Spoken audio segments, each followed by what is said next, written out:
don't understand. Will they fuck it all up or will they save the land? Treachery, vanity, loitering and worse. They are their own worst enemies. These fuckers don't need no curse. Authors and dragons.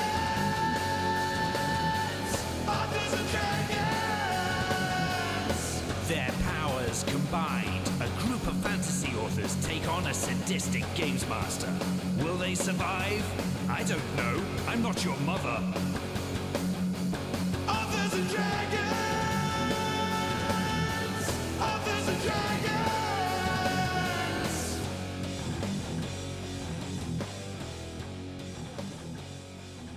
Hey there, I'm John Hartness, and I'll be playing the role of Fandango the Feathered, bard of all trades and flinger of fireballs. In real life, I write the Black Knight Chronicles, the Bubba the Monster Hunter books, and the Quincy Harker Demon Hunter novels. So get out there and send me your monies. Hi, I'm Joseph Brassie. I play the role of Bjorg Bjornsson, enthusiastic and violent barbarian. I was an author on the Mongoliad books. My novels Skyfarer and Dragon Road, the Drifting Land series, can be found from Angry Robot Books everywhere books are sold. And I am the author of such non-existent titles as Radical Ruinous Richard and the Rats, a story of terribly uncomfortable pants. Hey everyone, my name is Rick Wilteri and I play Silas Maine, a horse of another color and, well, a greater god, sorta. In real life, I write several things, including Toma Bill, Bill of the Dead, and the recently finished Crypto Hunter trilogy. Go check out Kraken Hunters. Hello, friends. My name is Robert Bevin. I play the role of Klaus Richter, the notorious rogue. In real life, I write the Caverns and Creatures series of comedy, fantasy novels, and short stories, starting with the first book, Critical Failures. I also write many of the Shingles books, and the last one I wrote was The Mummy's Curse. Go get that. Hi there, I'm Steve Weverill, and I play Brandon Firemaster, sleek monk Puma. In real life, I write such books as the Doomsayer Journeys with Falstaff books, and I've also recently released Brandon Firemaster and some other guys. Also, keep an eye out for my latest Shingles release, coming February 1st. That's Valley of the Sex Dolls. Avast, detectives! Shore the sheep and drain the bilge pipes, for there's a case on the horizon. I am Drew Hayes, author of books such as 5 Minute Sherlock, The Case of the Haunted House, the latest book in the 5 Minute Sherlock series, which is out today as of this recording in audio, and will be out in about 6 months in print and ebook, because that is how Audible originals work. So if you're an audio fan, huzzah, you get it first this time. Let's see, in normal life, I am the DM for this game, and before we go into where we left off last time, I want to hit real quick on what you folks missed in the Discord and Patreon since our last one. We had a big finish to East Infection, in which Steve, E.M. Kaplan, and Robert Bevin watched the Utena finale live with everybody. I am given to understand it was quite a emotional journey for all involved. So equal parts emotional and confusing, as has all of East Infection been so far. More emotional for some than others. Well, you can still catch up with it on the podcast feed, even if you missed the final watch-along as a community. And speaking of watch-alongs, we had another At the Movies that we recorded since last time for Carousel, a independent horror comedy that is a lot more entertaining than I think we originally gave it at first blush. We had a really great time with that. The fans enjoyed it. And in fact, we had enjoyed it so much we had on Steve Brzezinski for an interview. That is the side quest that came out last week. And in fact, in the Discord today, he was nice enough to drop in and start taking some questions from folks. So that is the sort of surprise that occasionally happens when you're hanging out on the Discord. All right, that is enough plugging. So now it is time to get back into the game, where when we last left our intrepid adventurers, they had gotten a shopping opportunity from a very nice bug. So I assume that since we last met, you guys have all been talking, coordinating, really going tooth and nail to figure out the absolute best use of resources and what you're going to buy. Of course. Yeah. Yeah. Absolutely. Tell us, John. Recap for us. Fuck, I don't know. I wasn't paying attention. Go get him, guys. How much shit do we have? All right, we have 5 sacks of material and we have 5 orbs. And you have a handout with all of the pricing that is Yes, listed. I have called that up. But while you folks are looking that over, I will go ahead and just remind everyone listening, since they don't have the document in front of them. This is definitely not just a stall for you guys to buy a little time or anything like that. Remind those listeners. Also, while you're reminding those listeners, remind them what we've bought, too. That is on you to keep track of. I don't have a handy handout for that. We definitely have a reload mechanism for Silas and a shield for Bjorg. Which I do recall that. Forgot to Which tell we them about. literally told him about last episode. Yeah. It's Surprise. got a lot of use. Yeah. So, for the gear purchase options, for 3 sacks of materials, you can add a reload function to 1 ranged weapon. For 2 sacks of materials, you may add a shield device to 1 character, granting a +1 AC. For 5 sacks of materials, you may add the equivalent of studded leather armor to your animal creature. For 4 sacks of materials, you may add reach to 1 melee weapon within your animal's equipment kit. And the orbs can be used for enchantments. So, the following ones can be engraved onto a shield or armor. For 1 orb, you can get a paw, which allows once per long rest a double speed bonus for 3 rounds, activating as a bonus action. A feather, where again once per long rest, for 3 rounds you can get double jump distance, again bonus action. And a fin, where once per long rest you gain a swim speed equal to 2 times your regular speed for 3 rounds, bonus action. The other option is to spend 4 orbs to enchant 1 animal armor with a +1 or 1 animal weapon with a +1. Shields are not eligible. If we wanted to be boring, we could just add the studded leather equivalent to Bjork, which would make sense, and use the orbs for a +1 weapon bonus to either Silas or Klaus. Actually, probably just Silas, because he's the only one who has a weapon. No, they both have weapons. Yeah, I have got. Just one of them hits with them. Yeah, Bjorg has something on his tusk. Klaus has a weapon. Stallion of the Gods has a ranged weapon. Well, who doesn't have a +1 weapon at least? Bjorg doesn't on his tusks, but I think that's also mitigated slightly by the fact that he can currently assume his human form with the +2 greatsword. Currently, none of you have any enchantments on your animal armors or weapons. I literally haven't fired my weapon. I throw fireballs at people. You guys have not been chasing the orbs as bonus treasure or engaging and stuff, so y'all have only just now found some. That's true. I will admit that Silas hits more often and effectively than I do, and Klaus is comfortable being as useful as Klaus is. He's happy with himself, and that's what matters. All right, so how about this? We pick somebody to get a +1 weapon bonus, but that leaves us 1 orb, and I think we should give at least one person a fin, because if there's one place we're gonna be fucked with, it's gonna be swimming. Klaus. Currently, the only person who can have one of those enchantments put on is Bjorg, as he is the only one with a shield or armor. Oh. Okay. Can't we just, I have claws. I can carve it into Klaus's ass. It's not so much what you can do as the bugs that are eating and consuming and regurgitating Damn this it. magic. Still going to try to carve it. Anyway. Now, you guys do have enough materials to get a shield for another character, so you could add the capacity for an enchantment easily. Or we could add a reload to Bob's bow, and he can shoot, and he can miss more often. That's true. We could add a reload to his dick so he can jack off more often. Glad I wasn't drinking when you said that. I don't know if my dick can take that. Well, it can't now. Wait till it's been magically enhanced. Alright, yeah, I agree with Rick that it would be nice to have somebody who can swim, which does necessitate either giving Klaus the reload action and then spending 1 orb on the fin, and then maybe putting the last orbs into either another AC or weapon bonus for Bjorg. Okay. Oh, Who do we want or to an swim? AC bonus for Bjorg and a weapon bonus for Silas, I should say.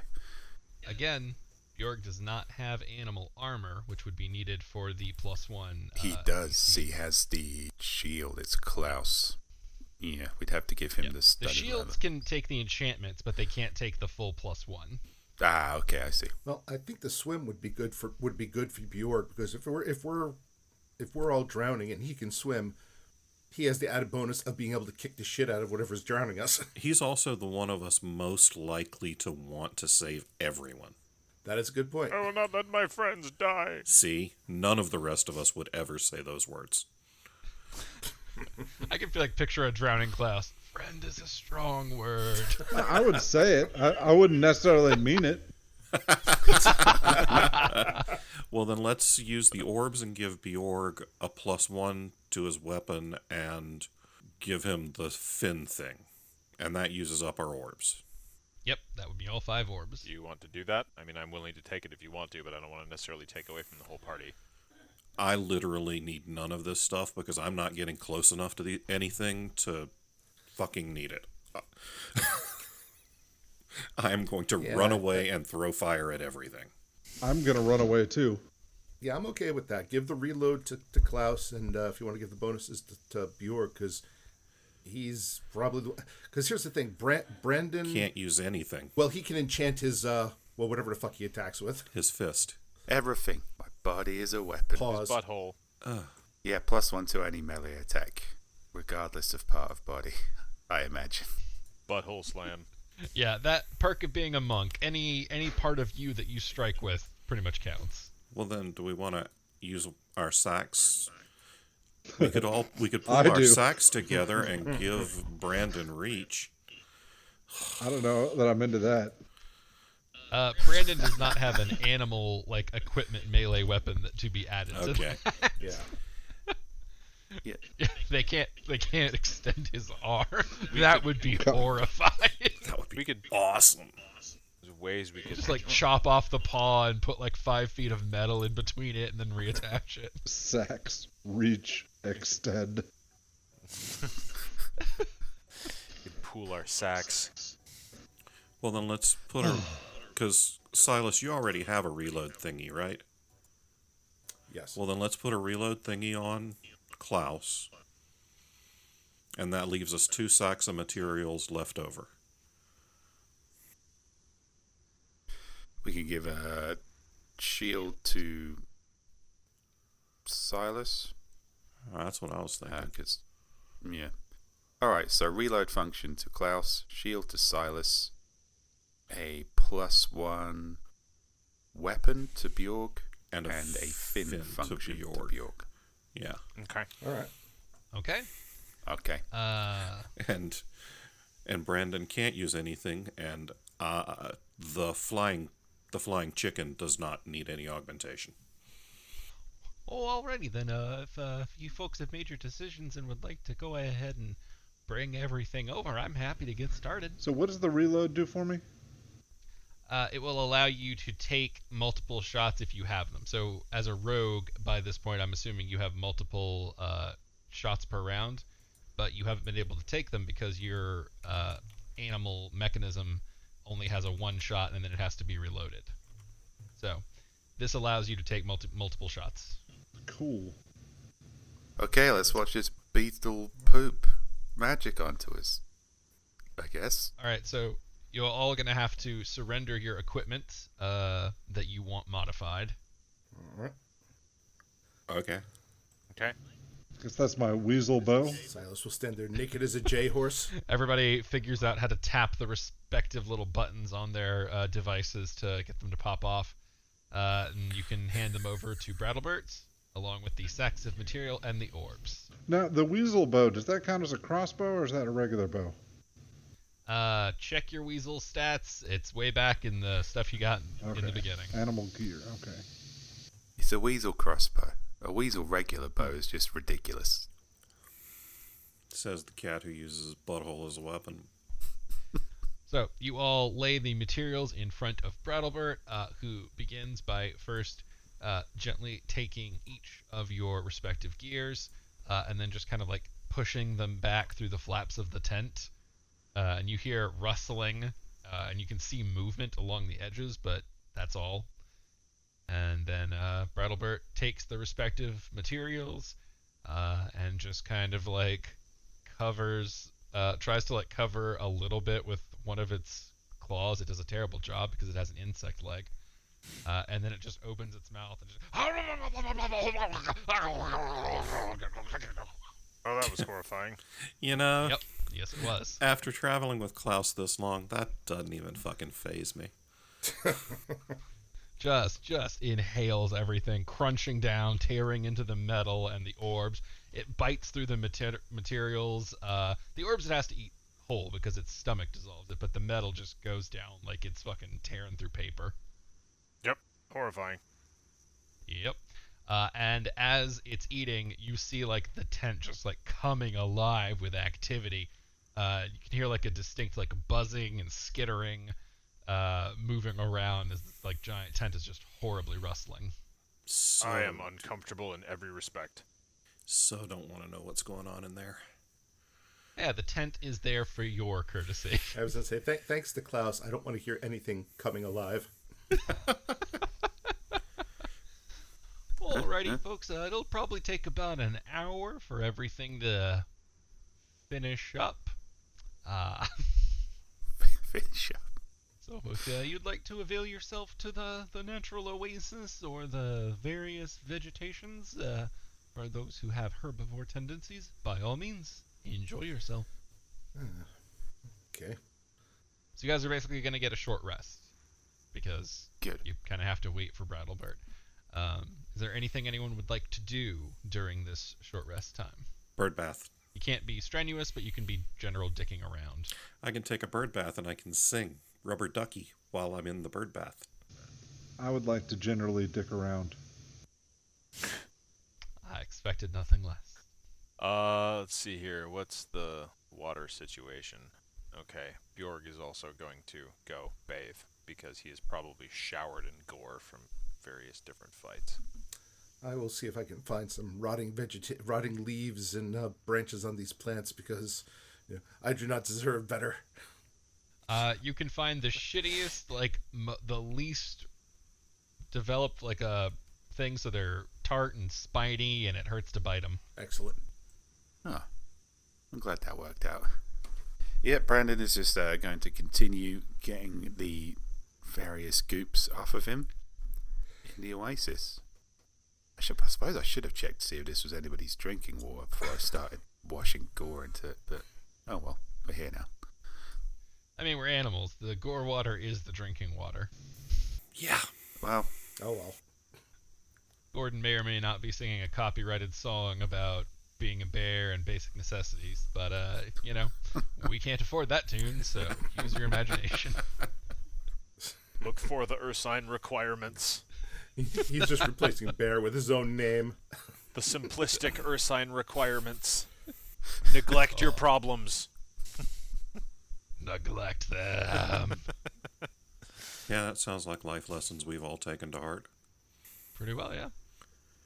well, if I've cleaned up, I'm going to bask on a rock and listen to the bear sing its non-copyrighted tune. All right. You may sun, you may relax, you may talk or hang out, but if everyone is done, then we can move on. All right. Yeah, I don't think we can have a comfortable conversation while that Beetle is massively shitting into that tent. Shitting things that some of you are going to wear. More shitting onto the things that they'll wear. He passed the materials through first. Oh my god. That's okay then. You're going to need another bath, Bjorg. I miss flowers. All right, so Steve is good. Everybody else? I I'm deserve good. my shit shield. Okay. No argument. I should ask this scorpion for directions. Yeah, I will talk to Scorpion. I suppose we need to know which direction to go after we're done with the shitting improvements. So, hey, Scorpion. Howdy doodle. Howdy doodle indeed. I don't suppose you know where there might be a human body, the best human body, hanging around? which direction that might be? Dum dum dum dum dum dum dum. Oh, I heard there was some sort of contest with a running course and stuff over in like the plains area. Oh, we already did that. Yeah, we won that. That was great. That was fantastic. Dum dum dum. Have you checked the forest? They got a lot of good stuff there. Yeah, I already did the forest. Yeah, aced the forest.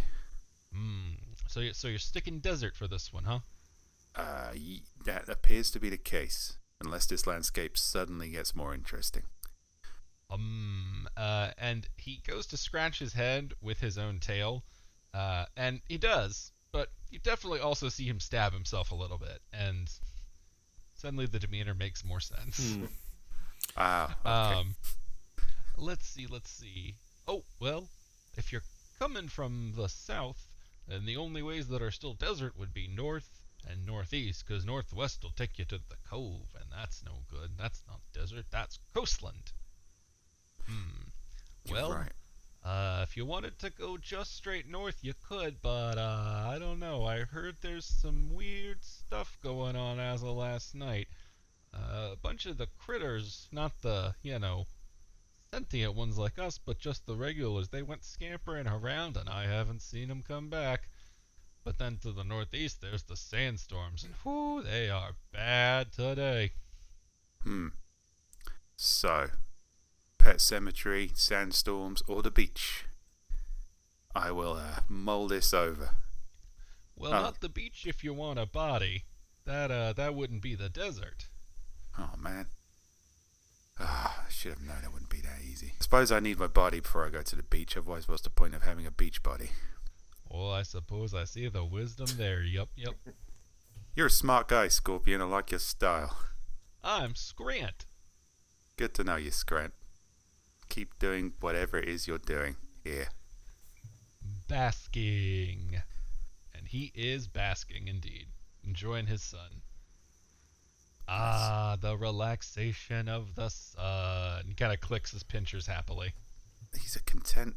Everybody here seems really content.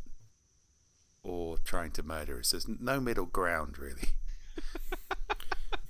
Maybe the other ones are just content until they meet us. Yeah. Being content is a sin, so perhaps you should be converted. See?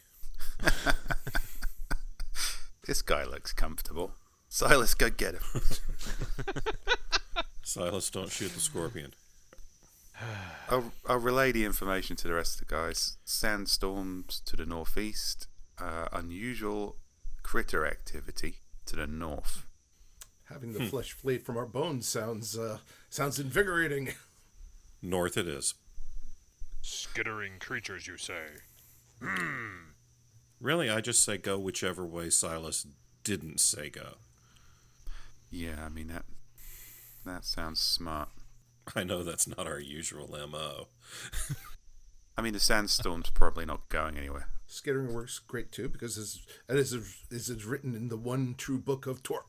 Excuse me. And the insects of the earth were sinners too. The one true book of Torah just has several thousand pages that says, and fill in the blank are also sinners. Oh, you've read it? It's just a long shit list. You say there were sandstorms. Anything about a guy named Darude? That joke fell flat. Yeah, sorry, babe. Didn't get It's that over one. my head, man. My knowledge of techno music is... Oh, I know what the one you're talking about now. There's somebody listening to this who really I forgot got that was the name of that. Who's nodding to themselves in satisfaction. Saying, I knew my techno knowledge would pay off one day. Today is that day. Today is that day. Yep. I validated you, whoever you are. And no one else will ever again. Don't get used to the taste of that. Somebody's sitting there going, now I can die happy. Speaking of shit that nobody understands, is he done pooping on our gear yet? I mean, that's kind of whenever you guys are done figuring stuff out. It can be whenever you're done with your long rest. It can be... He can be done at any point, but until then, he's just shitting eternally. I've had those mornings. I talked to the mentally impaired scorpion, so there's not really anything else. Any other information to be gleaned here? There's no booze. All right. Then slowly, one by one, your materials begin to get spit out the side of the tent. They have been reworked and altered, and they are shiny and polished and look very, very nice. Just don't think about what went into the polish. Might want to rinse them off, maybe. I wasn't being magnanimous when I said I didn't need any of that shit. Must eat like so much fiber. There's certainly a lot of roughage there. All right, so All everybody's right, so- geared up. We want to go north. You guys want to go? You're going north. Yep, north seems like the most sensible way to go. Or All right. You all begin to trek north. You notice some, formations of rocks here and there, and then you notice like a few burn spots in the sand, just like here and there, bits of fire remains. And then roll me a perception. It's Tim the Enchanter. I was like, ooh, the desert is hot. What, how amazing. Fendingo rolls an 18. it's hot. Silas rolls an 11. Brandon Firemaster rolls a 7. Deserts are boring. Ah, Klaus Richter is back with a natural 1. Giving the people what they came for. Yep. Bjorg rolls an 18. Alrighty. So Klaus falls into the sand for one reason or another and just kind of takes a face full of it. Could have chose my words better, but here we are. That's fine. Pretty sure that's Brandon and Silas. That's, yeah. Brandon and Silas, you can see the rock formations. You can feel the slight wind coming from the storm that's blowing over to what's now just kind of your east. And that is all you guys get. Fendingo and Bjorg, you can hear a slight sound that's very difficult to place, but you can give me intelligence checks. It should be fun. Yeah, this is just going to have to be in figuring this one out. All right. Alright. Fendingo rolls a 14. Bjorg rolls a 9. Fendingo, you're pretty sure you hear someone snoring. Guys, something really fucking big is over there, and it's currently asleep. The last time we woke up the ground, it kicked our asses. Now that you've all spoken out loud, I'm going to need initiatives. Uh-oh. Oh dear. Well, that was a moment. Silas gets a 14. Fendingo gets a 5. 13 for Bjorg. Klaus forgot to tap on his token. I got an 11. Brandon Firemaster got a 23. He says, the last time we woke up the ground, it kicked our asses. And then he realizes that he may have just woke up the ground as his statement echoes around the canyons. Yeah, but it kicked our asses, but at least we killed its children. Well, yeah, there's a silver lining there. Depending on your definition of silver lining. A murderous silver lining. I want you to know that on the live blog, the word "its children" auto-corrected to "Jesus' children." That's the thing. People reading the live blog, they don't necessarily know that's not true. All right. Brandon Thighmaster, you are up first. Okay, guys, I might have said that a little bit too loudly. That's not my fault. Let's not interrogate it, whose fault it is. Anyway, we should probably prepare for something being annoyed we woke up and or murdered its children. I'm going to get a better look. So, Brandon Firemaster is going to dart towards this rock, and if he has enough movement, perch on top of it. How tall is the rock? The rocks are fairly tall, actually. The rocks are about 40 feet high. This one is only about 30. I'll take the nearest one then. Oh, yeah, you have the ability to just straight run up the side. Yeah. Just Nice. dart up like that, like Roadrunner. Meet, motherfuckers. Okay, do I see anything more from here? I'll go through it like the coyote. Throw me a perception. Perception. 6. Nope, nothing that you can pick up on, just more rocks and sand. Well, that's depressing. Man, I can't wait to get out of this landscape. It's really boring, guys. Well, At least it's not a Kincaid painting. In case you hadn't woken up the ground yet. All right, Stallion of the Gods.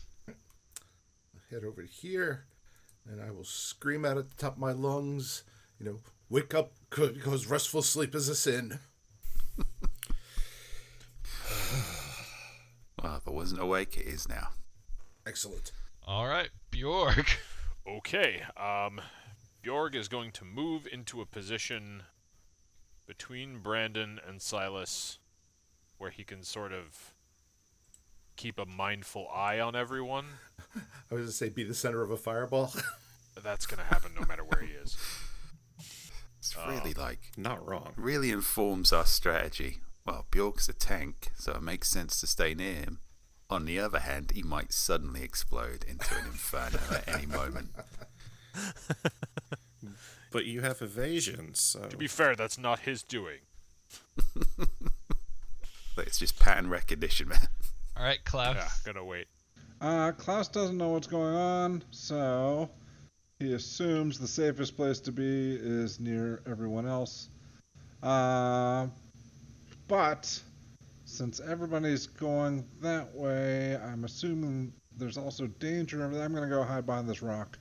And can I make another perception check, or? You can. Okay, then I would like to. Oh, got a 19 this time. Nice. Bow. Baller. You see the rocks and the sand. Sweet. Get a really good look at that rock you're carrying under. And if anybody was, I don't know, really thinking through that statement carefully, they might notice that I didn't say he heard snoring. Well, yeah, because Well, I just don't woke know up. what the hell's wrong with you guys. Something that sounds right. like snoring. Fendingo. Fendingo's going to use... You said that most of these rock piles are about 40 feet high? Yep, all but the one that Brandon is on. That's 30.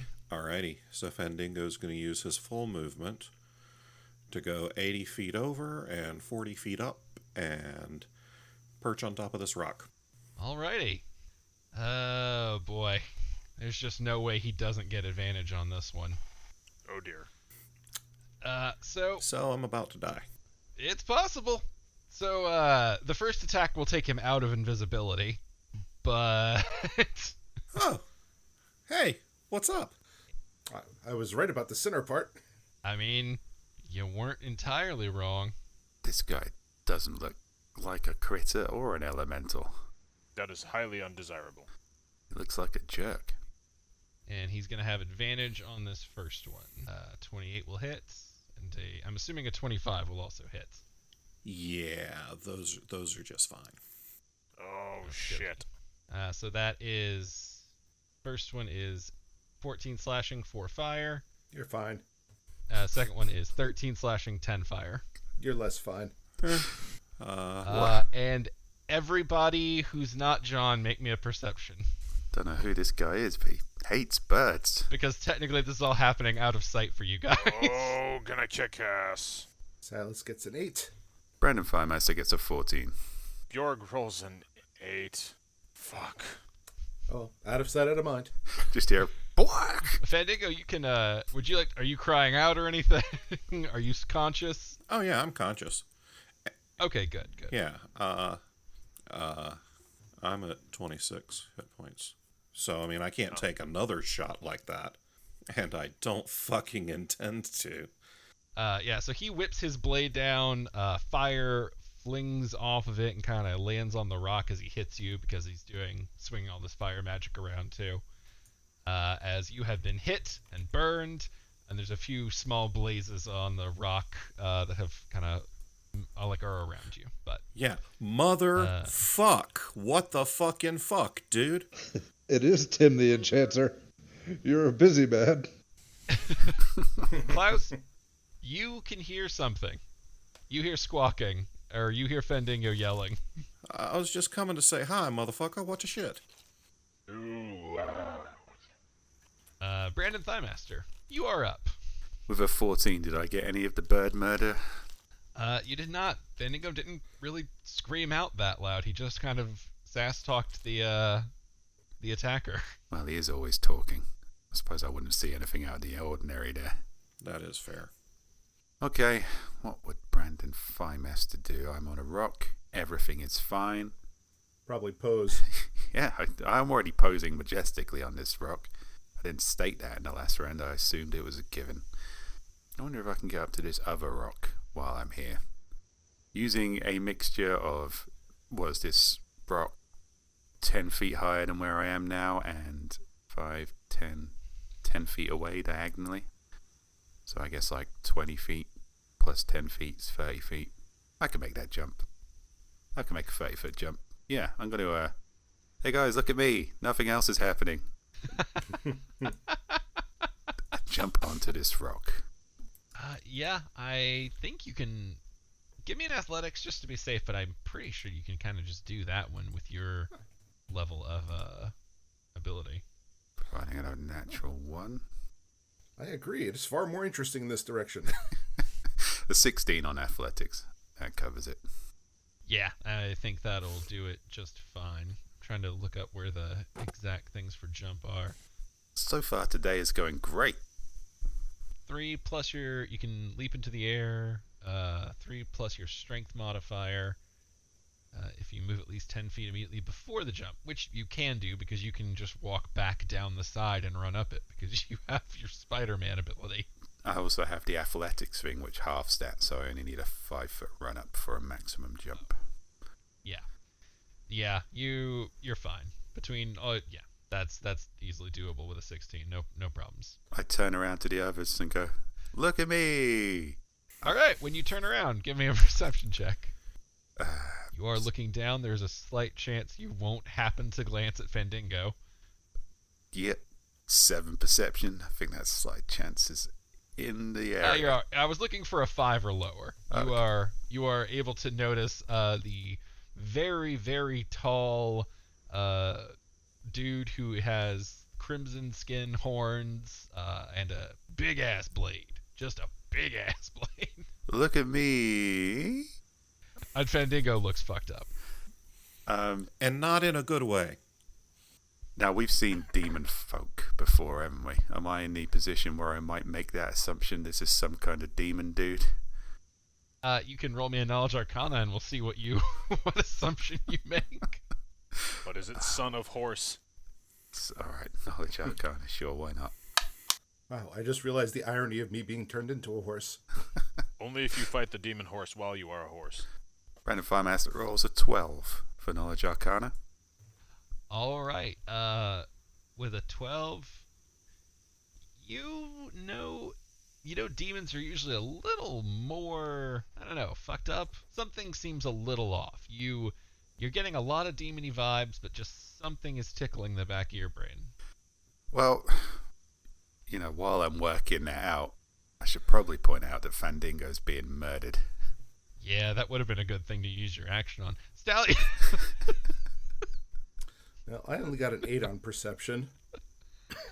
I am assuming Brandon yelled out some sort of "oh shit" at the very least. Okay, well, here, does this direction up here slope up? Yes. All right, so then I'm gonna head there. Does that give me a better view of this guy? It does not. That gets you sloped up, but it's not 40 feet in the air. All right, I will go a bit further. All right, so this plain area levels out at about 25 feet up. That's only 15 feet higher. It's not that hard to see. Yeah, you're getting far enough away that I can give you a perception. Okay.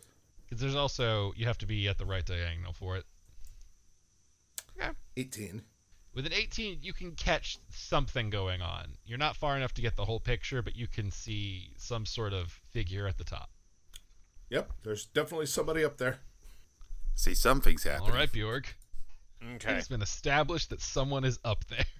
Can I look and just reasonably see it at this point? No, you still do not have line of sight to see on a 40-foot up rock Okay. face. Bjorg is going to go the direction that Silas went. How far do I have to go to get to be able to see the top of the rock? To be able to see the top of, you basically have to go where Silas is. Okay. Did Silas call out or indicate in any way that there was someone on top of the rock? Yes, I actually said there's someone on top of the Okay. rock. Did we know that Fendingo went up there? Stop speaking in riddles. I think we saw him go that way. He was talking at the time, so I don't know. It depends how much you ignore Fendingo. Question is, did we care?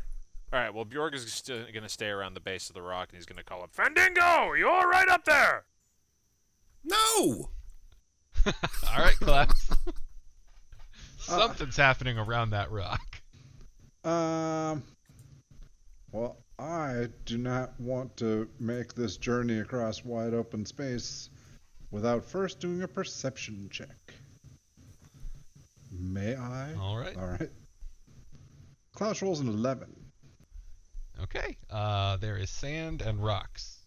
Sounds good. I will stay in this shadow. Alrighty. Fendingo! Yeah, so I'm going to cast Dimension Door and nope right the fuck out of here. Dimension Door provoke an attack of opportunity. I don't know the answer to that. Gonna have to check that one, because this is an enemy that would take it. I hate fucking birds. Casting does not provoke an opportunity attack. Unless you're... Yeah, it does not provoke an opportunity attack, so you can Dimension Door out of there. Where would you like to Dimension Door to? I'm going to Dimension Door. How big is the rock that Brandon's on? Like the top of it? Basically big enough for him. Like, it's the... Truth be told, the only reason he can comfortably stand on that one is because he has the monk grippy abilities and everything. But you are a small creature, so you could at worst land on Brandon. No, I'm going to Dimension Door to the 30-foot rock. Okay. There's a motherfucking Ifrit with motherfucking fire swords, and he just chopped the fuck out of me.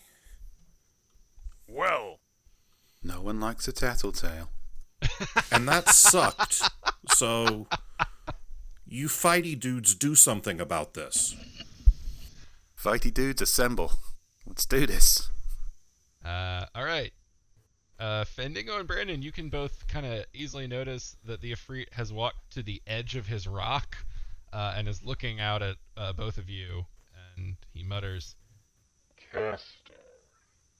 Alright, so Fendingo, you are going to take the first attack, and Brandon, you will take the second. Yay. Uh-oh. Does a 23 hit? It sure does. Alright, that's 21 fire damage. And Brandon, the 21 hit. The 21 does. Alright, that is 18 fire damage. Uh-oh.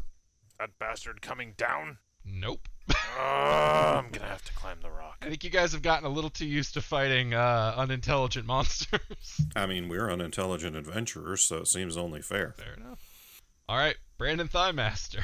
You just took a fireball to the snout. Yeah, that seems like an impolite way to introduce yourself. I'm going to assume this guy is an enemy. I'm also going to drop a key point for Step of the Wind and jump over to... Actually, now, what does Step of the Wind do? How far can I jump with that? Step of the Wind, yeah. You can spend one key point to take the disengage or dash action as a bonus action, and your jump distance is doubled for the turn. So if I do that as a bonus action, I should be able to jump twice? Or can I only... How many times can I jump per movement action? So each jump would be, I think, a movement action. So you have 2 actions, since you're using your key point as a bonus, and each of those jumps would have a doubled distance. And for reference, since I actually think I still have it pulled up, for For a long jump, which is what that's referencing, you cover a number of feet up to your strength score if you move at least 10 feet before the jump. 5 feet in my case. So what's your strength score? my strength score is 14. So you could make a 28-foot long jump. I can probably get onto this nearest one, but is it quicker for me to just feather fall down to the bottom of this and charge over and run up the other side? Possibly. But it won't look as cool. It's quicker to not feather fall. Whatever it is monks doing, they don't fall like ordinary people. They fall cooler. I like to imagine they're just like stretching their limbs like all the way out, like you see skydivers do to slow momentum. Like, this is magic. This is magic. If I do something cool enough, it's magic. That's actually pretty good. Awesome. Or I can just run down this thing. You know what? I'm just gonna, straight up roadrunner down this thing and charge towards. So that's 40 feet down, just half my movement, and then another 40 feet. And I will inform the other people of what I'm doing with some kind of battle cry. I'm going to run up there and punch this guy. That's my strategy. All right. Stallion of the Gods. I will say, remember, you're only just seeing like the tip of his head from your angle. So unless you want to be shooting with disadvantage, I would recommend backing up a little more and getting a better line of sight. All right, which way gives me a better line of sight? Just backing up? Directly back. Anything that gives you, because further back lets you see more and gives you a better, There you go. We'll say edge of the map, because that's what we have to work with. Oh, I see the filthy demon. Yeah, now you can see enough of him that you can shoot without any sort of work. Let me ask a quick question, because I forgot.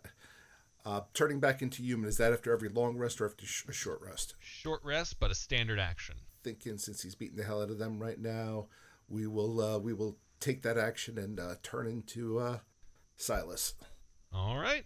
I will go grab your character token while Bjorg figures out what he would like to do. Okay, so Bjorg is going to transform to a human and start climbing up the rock, because that guy doesn't look like he's coming down. Go ahead and give me an athletics check for the climbing. All right, let's not fuck this up. That is a natural 20. Okay, yeah, so it's just half speed for climbing. Yeah, it's 40, so that's 20 feet. I can get up there in 2 turns. But yeah, and honestly, since you did a natural 20, not only do you not slip, I'll give you 1.5, so you're 30 feet up. Okay. The little natural 20 bonus. All right, Klaus. All right, can I see this guy now that he's standing on the edge? You are cowering behind a rock that is directly in that line of sight. Well, I assume I'm gonna peek around it. Yes, if you peek around it, then you can see. Okay. It. But you'd have to, right, put yourself. Right. I'll move. Yeah. Now I did in the beginning of the game after I got my reload ability, I looked it up, and rogues do not, it appears, get multiple attacks.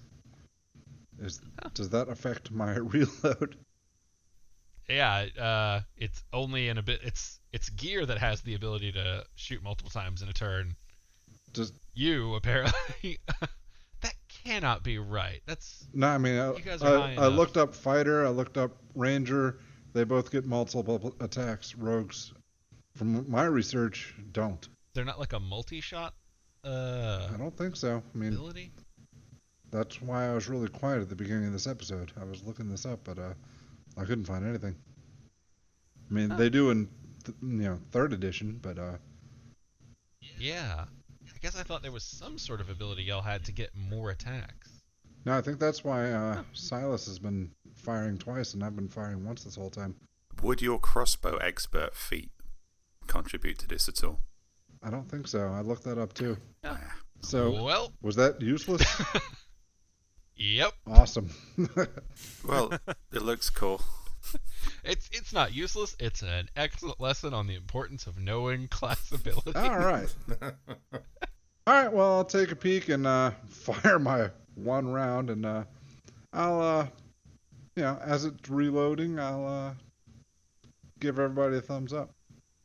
All right. All right. All right. Weasel crossbow. I'm gonna go ahead and do my sharpshooter thing. Go big or go home. I gotcha. That's right. So that's -5 plus 10. All right, natural 1. Go home. Roll a d20. Oh, God. Klaus rolls a 5. Bjorg, an absolute slam of a crossbow bolt fires into the rock directly next to your head. Watch it! It explodes on it. Roll me. I'm actually going to need a dexterity save. This isn't going to go well. It's not a high one. That is a 17. So probably Okay, you managed to hold on and not fall off in shock at the exploding arrow. I thought that the new equipment that had been attached to him that he really doesn't know how to use would have backfired and garroted him, but so that worked out okay. that was better than what I thought was coming. I really should just stay, like, dig a hole in the sand and masturbate. As it stands, I'm just gonna go. I can go back behind the rock, can I not? Yeah, you easily have enough movement. All right, done. Okay, Fendingo. Yeah, so since I'm almost dead, I'm going to hide. I'm going to fly off the top of this rock and down to the ground behind this rock. And then when I get down there, I'm going to cast Cure Wounds on myself as a 3rd level spell. All right. Let me know how much you heal. And I'll heal myself for 16. Excellent. That's sure as shit all I'm going to do. The Ifrit is looking right down at you, Bjork, as you climb your way up to him in a This was not smart. fairly helpless position. But it was proactive. At least you didn't land on his head. So he's actually going to wave a hand over in the direction of some of those stray fires that are on the sand from his blasts. He is going to summon a fire elemental that swirls into being amidst the sands. And you, Bjorg, being close enough, can hear the command given. Kill the bird. And Bjorg, after he does that with his movement, he's going to take a step back to allow you room to climb up as he makes a come get it motion. Fuck. This guy does not like birds. He knows to kill the caster first. He just doesn't like being woken up. All right, and I think that is where we're going to end this episode of Authors and Dragons, or at least the game part, because as you know, we are still going to take your questions from the live blog that we do at facebook.com/authorsanddragons, but not before we take the questions from the Discord associated with the Patreon for Authors and Dragons. And we plugged the shit out of that at the top, so we can roll right on into questions. Oh, hang on. Can we just take a second? For the first time in 5 fucking years, something thinks the bard is the fucking threat. I don't. The bard can heal us. Yeah, the bard. You're the caster, man. Smart strategy is to get you out first. I mean, yeah, but shit, my own party hasn't figured that out. The canary is the largest threat. I'm a parrot, you wanker. That's not an insult. That's literally just a job description for you. All right, Rick, what kind of questions do we have over on the Discord tonight? All right. Well, our friend Yume Kitsune gives us one that's a little bit of self-flagellation there. Regarding the new side quest, did any of you consider doing a Kickstarter to get somebody like Steve Radzinski to make one or more of your books into a low-budget movie, or perhaps the Shingles series? Absolutely. I think if anybody had watched the ATM where we watched Carousel, before we figured out what was going on, and it was actually, not just madness, but very well and deliberately crafted madness, we were just saying, Bevin, did you write this movie? Did you just black out one weekend and write and produce this movie? Because it did have a real kind of Shingles vibe to it, or specifically a Bevin Shingles vibe. So yeah, there were lines and moments where we were like, "Fuck you, you wrote this movie." Yeah, there were lines and moments where I was thinking that. So yeah, I'm looking at this kind of new approach to ultra low budget filmmaking. I don't know how new it is. Stuff like Velocipaster and Santa Jaws. I think there definitely is a market out there for telling ridiculous and dumb horror stories on an ultra low budget. Hell, I'd like to see a Shingles take. I would say if you're listening to this, drop us a line on either the Discord or on our Facebook group, and you let us know, because if we gauge that there's interest in that, fuck, we can make a Kickstarter happen. As long as I don't have to ship the shit next time, we're good. Yeah, there are very few kind of creative questions that don't have the caveat, if you're going to give us a big sack of money, sure. I mean, I have a screenplay written for a short of mine, and the director and I are just trying to make schedules work, and now there's a fucking plague. But I've got 2 projects in development. That will happen whenever he and I have time, and keep your eyes open for a Indiegogo coming in 2021 to make a short film version, sizzle reel, teaser version of one of my IPs that I'm working on with a indie film group that's local to here. So yeah, it's actually a thing that we're kind of working on. Nice. I have never had a bite at any of my properties, so there was a optioning deal for Mongolia a while back, but that died. I remember Mongoliad's pretty epic. I don't know if you're going to make that on less than $5,000. Oh, no. That was, I thought we were just generically talking about film stuff at that point. Yeah. That was... Okay, cardboard swords for everybody. Going to make the Lord of the Rings on $50. But I mean, if you want it done with cocktail napkin sketches. Actually, I wouldn't mind seeing that. I've always really been into filmmaking. I think I was kind of more into filmmaking than I ever was novel writing. I think I gave it up because it was very expensive and difficult to do. Yeah, seeing a lot of these kind of indie possibilities opened up. Yeah, I'd love to see that. And Kickstarter's pretty cool as well. Our comic book crowdfunder went surprisingly well. So, yeah, I'd love to see somebody take that on. That'd be a lot of fun. So if you know anybody with a bucket of money, send them our way. Yeah, I mean, I've had a working bill script on my hard drive for a while. There you go, buckets of money. All you got to do is find a bucket of money, give it to us, and we'll do something. Yeah, we'll be happy to relieve you of that bucket of money. I know, it's like a match made in heaven. You have a bucket of money, we have the talent. Give us that bucket of money, and we will make something happen. Yeah, that something might be a cocaine statue of Terry Pratchett, but yeah, but that's art too, Drew. Performance art, man. Damn art. Probably be better than the adaptation of The Watch. For a bucket of money, you too can watch us do cocaine hits off of a statue of Terry Pratchett. Yeah, and if we film ourselves doing that and then fighting some security guards, then that's art too. It's entertainment. It's what the people are here for. Isn't that how The Room got made? Probably. Good assumption to make. All right, moving on. Our friend Jen asks, what is the silliest bet you've ever taken part in? Better.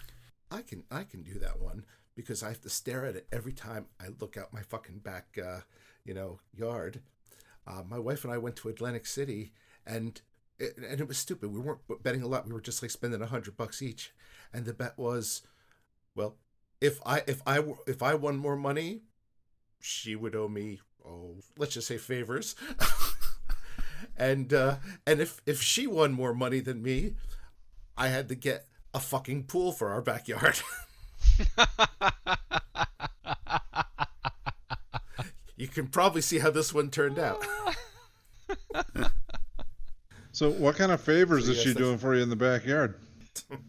None, because I got to sit look at this fucking pool. Not cleaning the fucking pool. Yeah. I don't have any amusing betting stories. I have one interesting one. I never bet because I never win. As soon as I bet on something, it's guaranteed I'll lose. Unless I think I'll be clever enough, I'll bet on it, then it'll lose, and the outcome I secretly want to happen will happen. And when I do that, I lose. So I went to greyhound racing with a works night out, And it's just a bit of fun. And we're mainly there just to drink and eat and hang out. But it was obligatory that you gambled on the racing. So I thought, I don't know shit about this. I'm not going to pretend I know anything about this. I'm just going to bet on the dog with the coolest name.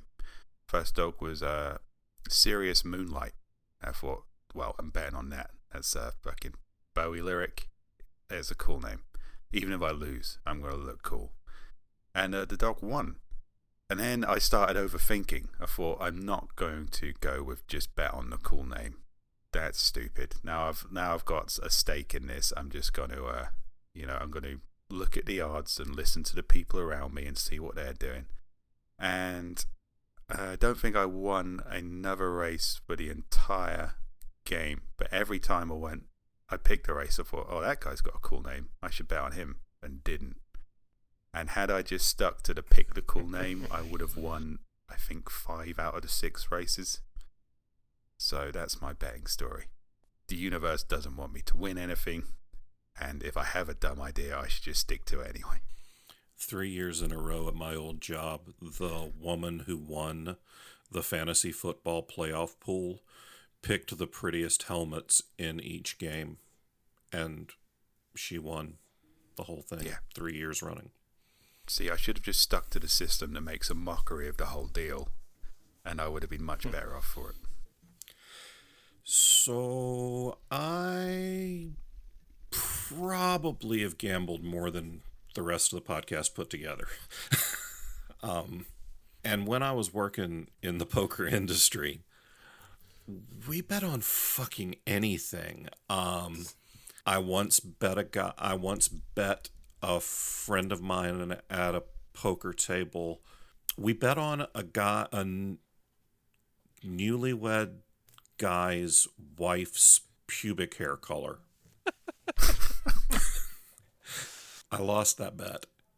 Now, we didn't check. We did take him at his word because he wasn't part of the bet. We figured that wouldn't be fair. I mean, rock, paper, scissors for $100 was normal. High card for $20, normal. But yeah, probably the weirdest was... Oh, and then we would play Spot the Hooker at the bars in Vegas. And we would just bet $5 on who could spot the most hookers. Yeah. I think my friend Paulie was the best at that. Let's see. This wasn't a bet because I don't really do betting. I always lose money when I like the handful of times I can think of. But oh god, what? Yeah, you know what? I think it was Brassie. I bet you $10 you won't cross the rail yard after school at night or something like that. And I did. And I didn't get hit by a train. But it was really stupid. It's like appallingly stupid. It's stupid. It sounds like the beginning of an Are You Afraid of the Dark story as well. Yeah, it was. No, appallingly stupid. I bet you can't cross the train yard at night naked. Thank you, because that's what I was waiting for. I'm like, what's so fucking weird about that? Were you naked? No, it wasn't naked. It was. I bet you can't cross the tracks while the train's going past. Yeah, no, there were some very ornery security guards. Was the other thing. That's why you weren't naked.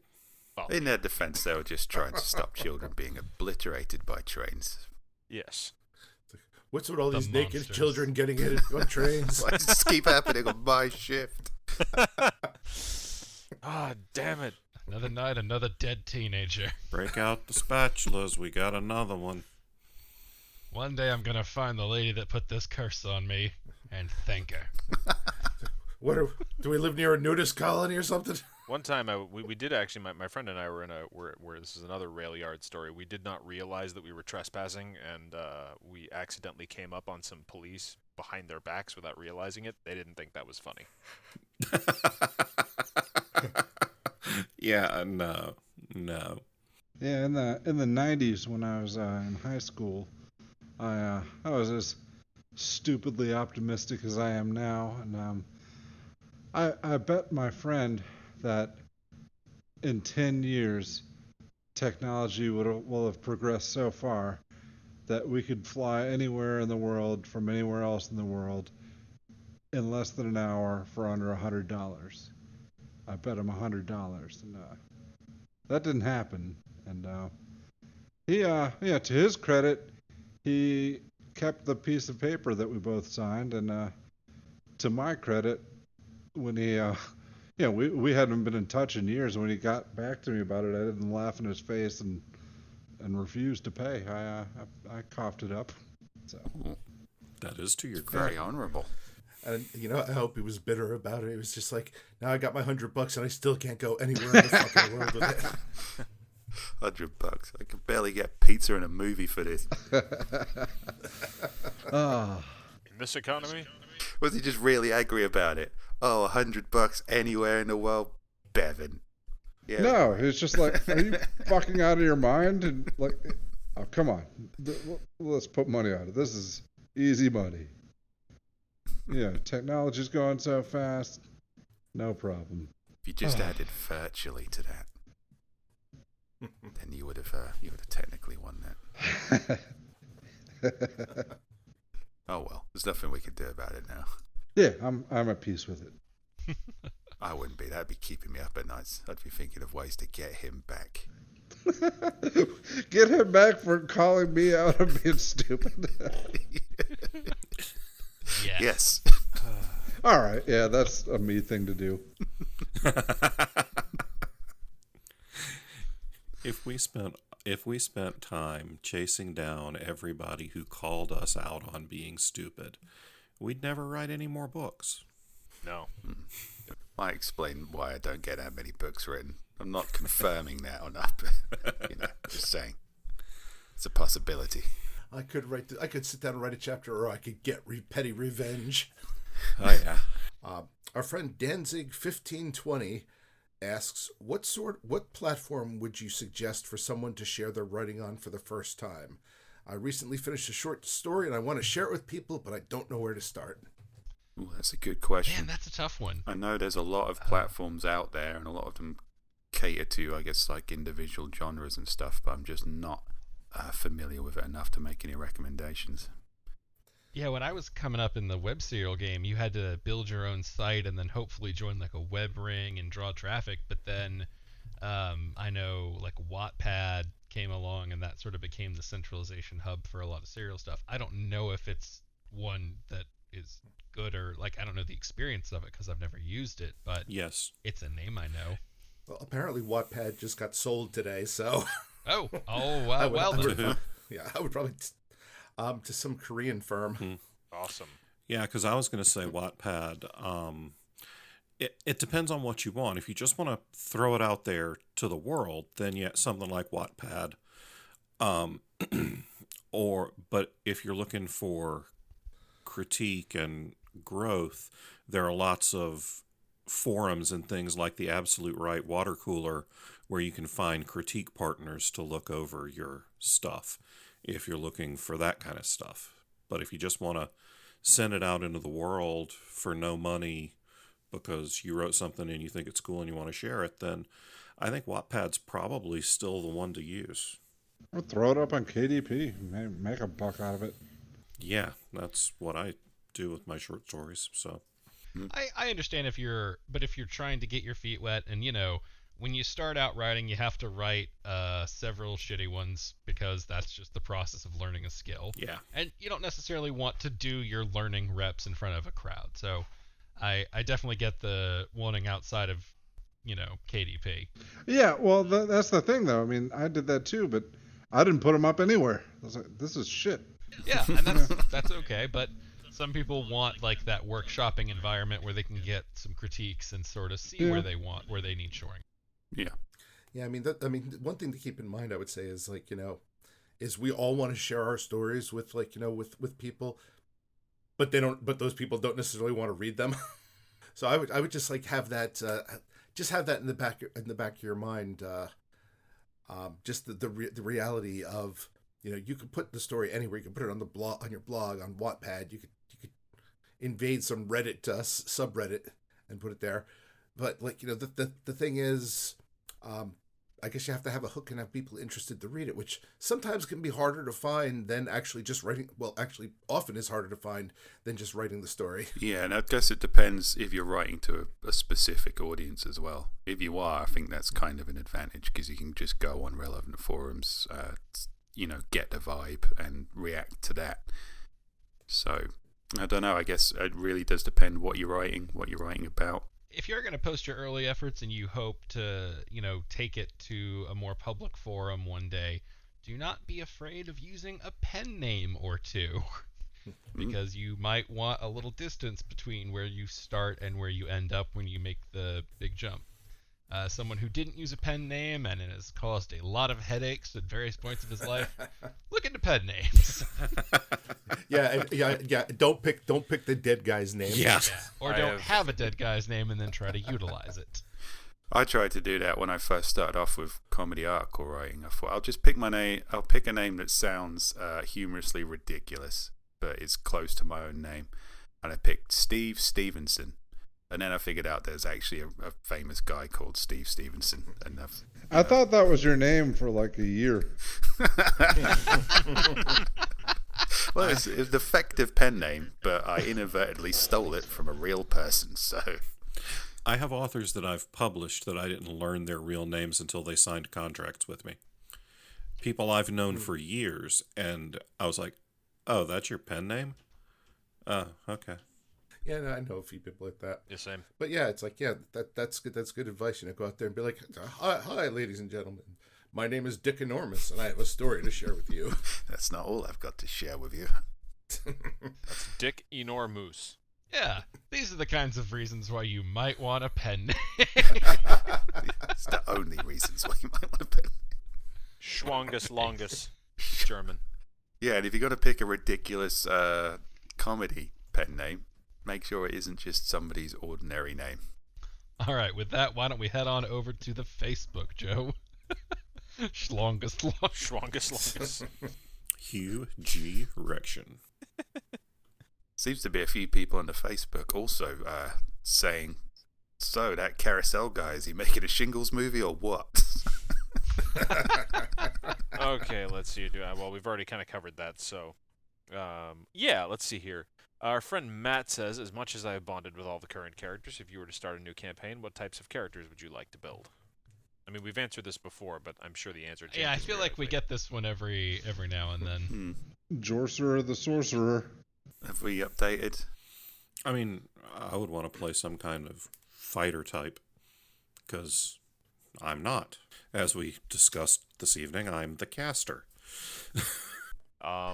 Yeah, I'd probably go for like an Oath of the Ancients paladin, because it would be funny to have some dude with grass growing out of his hair. Yep, stand down, deliver. I guess a swashbuckler rogue. Although I have been playing around with the name Dave Midnight, which fills with all sorts of intrigue. Some kind of alluring rogue, anyway. I don't know why Dave You're like the love child of Douglas Adams and Terry Pratchett and a mountain of LSD. Oh, thank you. You're welcome. Though Dave Midnight is a great name. It's a name with potential. And it sounds like something that would be in a Discworld book. It really does. Oh man, I could really mess with a monk who does the Way of the Astral Self. That looked like a fun one when it was in playtest, and I never got to mess around with it. I had fun playing a Kensai monk in a one-shot at some convention over Zoom this year. Just a monk with a big fucking sword. Yeah, Kensei's are fun. I think I mentioned this before, but something like a half orc fighter with all my like points put into charisma and strength is my dump stat. Brilliant. We are the reason we can't have nice things. This entire podcast is founded on the idea of people being unreasonably obtuse about things. That's what makes the magic work. The magic. That is what this is. All right, let's see here. Our friend Mark, fuck you, Mark, says, what has been your favorite non-alcohol birthday gift? Because he's a dick and we can't talk about alcohol. I like to imagine just a new listener who happens to be named Mark, like getting in that shuffle. Just, oh, okay. Tuning in all excited. Oh, nice. Let's see what's happening here. Oh, man. About like, I think it was like, had to be at least 15 years ago, maybe longer, but my wife got me a Leatherman for my birthday, and like every tool on it at this point is like broken, but like I kind of refuse to like, send it in to get repaired, even though it has like a lifetime warranty, only because I know they're going to send me back a different one, and this one was a gift. So I wasn't 100% sure if Rick was talking about the multi-tool or one of the village people. I mean, it's 50-50. Get back in my basement. Gonna teach you who's a macho man. See? Every time my 10-year-old son is obligated to get me a gift for Christmas or my birthday or what have you, I don't know, a few years ago, he got this idea in his head that he thought was funny. He wrapped up a roll of duct tape and gave it to me. And so every time I get a present, I know what it is. Oh, you got me duct tape. Hilarious. Did you wrap it with duct tape? No. This year for Christmas, because I guess he forgot, or no, because we were traveling. And anyway, he waited until like a few days after my birthday, and I got a bigger box. Uh-oh. I know it's duct tape. Uh-oh. Whatever else is it. It's That's great. a mostly used roll of duct tape, mostly used roll of painter's tape, and several charcoal briquettes. I hope he keeps on doing this for the rest of your days. Yeah. He's like 50. Okay. Guess what I got you, Dad? So, yeah. I hope he starts getting sophisticated, like wrapping them up in like iPhone boxes and stuff. Oh, God. The box is extra flammable. It'll make sure the coal catches fire. Oh. Oh, God. Best non-alcoholic gift type. And that being the best means I want alcohol. I mean, some of the most thoughtful gifts I've gotten have been alcohol, so fuck you, Mark. But one of the nice things we did last year that I'm gonna do again this year is we found a Filipino bakery that makes ube cake, and ube cake is fucking good, and it's purple. It's a purple cake that tastes kind of like red velvet, but with a slightly different tang to it. They're hard. Yeah, So purple basically, velvet. It's really tasty though. Probably my pocket knife. I know it's kind of boring, but I really like my pocket knife. It's And not as cool as the Leatherman I have tied in my basement.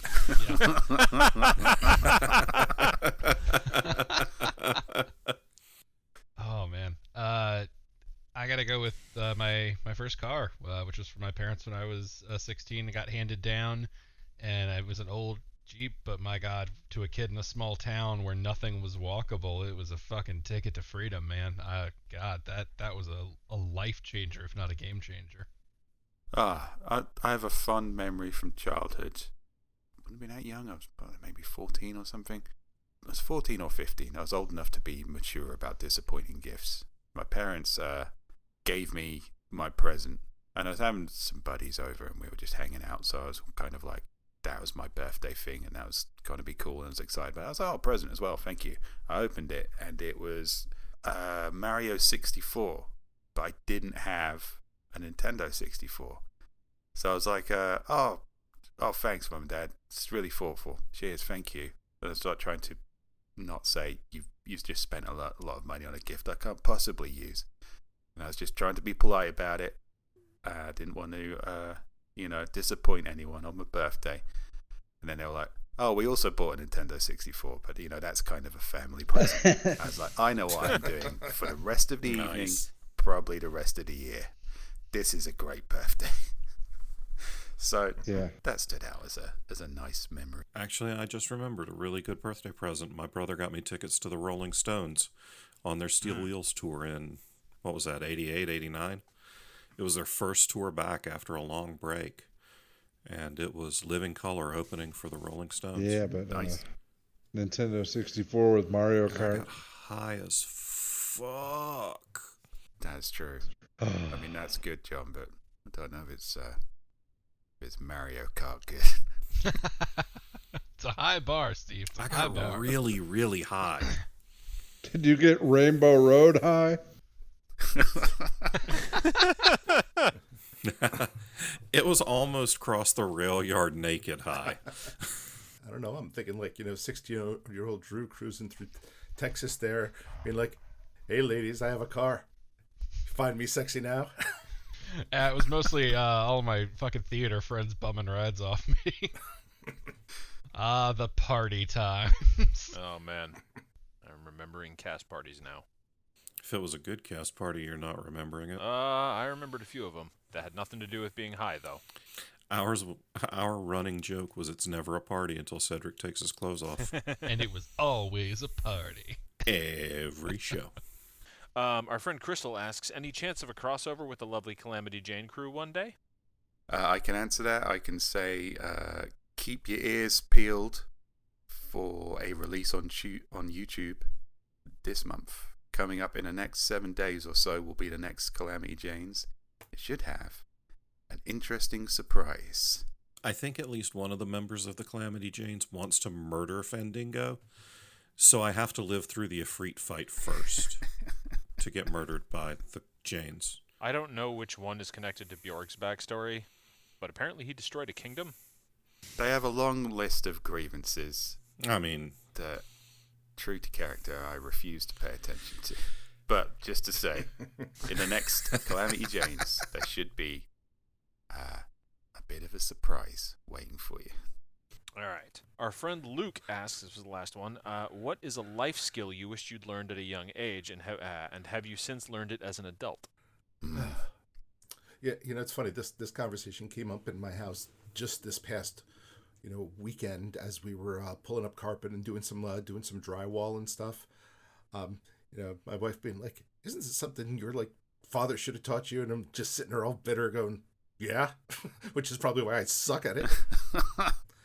I was going to say, I'm going to go with book marketing, and no. I wish I'd learned carpentry. I had a few opportunities to learn carpentry when I was younger, and I never have, and I still haven't. It's on my bucket list of things to do, but I haven't. Part of it is that I don't have a clean workspace, and with 2 children, the odds of getting a clean workspace in the short term are very low. fiscal responsibility, and fuck no, I haven't learned it. I'm watching... I wish I... Oh, go ahead, Steve. I don't know, mine's suppressing, or maybe I'll save it last so we can end on a low note. You go first. I wish I knew or I had learned more about cars, car maintenance, that sort of thing. Because every time I walk into any sort of situation with a mechanic, all I'm thinking is, God, please don't sense how little I fucking know. And no, I don't have those skills. I had to watch a YouTube video step by step in order to change out a light on my tail light a few years ago. So I am very non-handy. That's an absolute win. I tried that, and then I found out that to change the headlights on a 2008 Silverado, you have to remove the entire fucking grill. Oh. I'm like, yeah, no, I don't give a shit how detailed the YouTube video is. I'll just pay a motherfucker. People left my ridge line, but it was a 2-second thing to swap out the headlights. That's just it. I know just enough about cars to change out headlights and taillights and that kind of crap until Chevrolet decided to make the fucking front end of the truck all compact and shit. But I'm not bitter. No. I've made my peace with things like that I don't know. Trying to kind of mumble through an interaction with somebody like they're telling you something. I just went, wait a minute. I'm fucking paying you. Do the job and give me a good price, or I just won't use you again. I don't have to kind of pretend I know what the fuck you're talking about. If I knew what you're talking about, I wouldn't be giving you cash right now. I did that to an uncle once. He was here putting up a wall and doing some electrical work, and we were paying him to do it. And he was like, "Here, come over here. I'll show you how to do it." And I was like, No, you misunderstand the whole point of me paying you to do it. But I don't want to. It's just... I don't know. if I'll pay attention and not learn much. Like I'll hope to absorb a little bit of knowledge, but that hasn't ever worked out for me. On the opposite side of that, the thing, it's like I'm caught in a time travel story, like one of those ironic time travel stories, because I keep looking at my kids, who are both very kind of talented kids, and they just have no motivation to self-start. They'll just kind of casually dick around at something, and it'll be great. They'll casually do this like fantastic drawing, or make this fun kind of video game level. If you do a course and you motivate yourself, you can do well out of this. You can develop skills, and but I don't want to do that. And I'm trying to instill in them. It's like, you've got to be a self-starter in life. You make the most of the time you have and develop your skills. And I remember, hang on, didn't my parents try and teach me this? It's just, I'm caught in this fucking Ouroboros of futility. I'm not going to stop bugging them, but I do know at the back of my mind that they'll be fine. They don't really need me to do this. But I guess this low-level panic is something they'll grow into. Their understanding of time will shift one day, and it'll be too late for them, and they'll try and instill it in their lazy kids, and they won't learn. It'll just keep on going on and on forever. And that's the moral of the story. Everything we do is futile. Well, that's our time for Office and Dragons. We'll be back next week with a side quest, and then again in 2 weeks with what promises to be a pretty interesting battle. Until next time, we will see you. Bye. Goodbye, friends.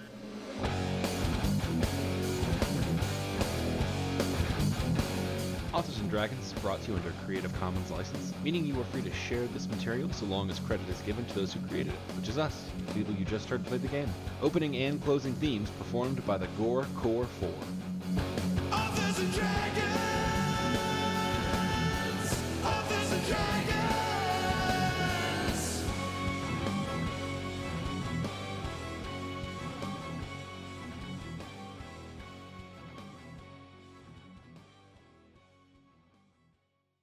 Fighty dudes, assemble.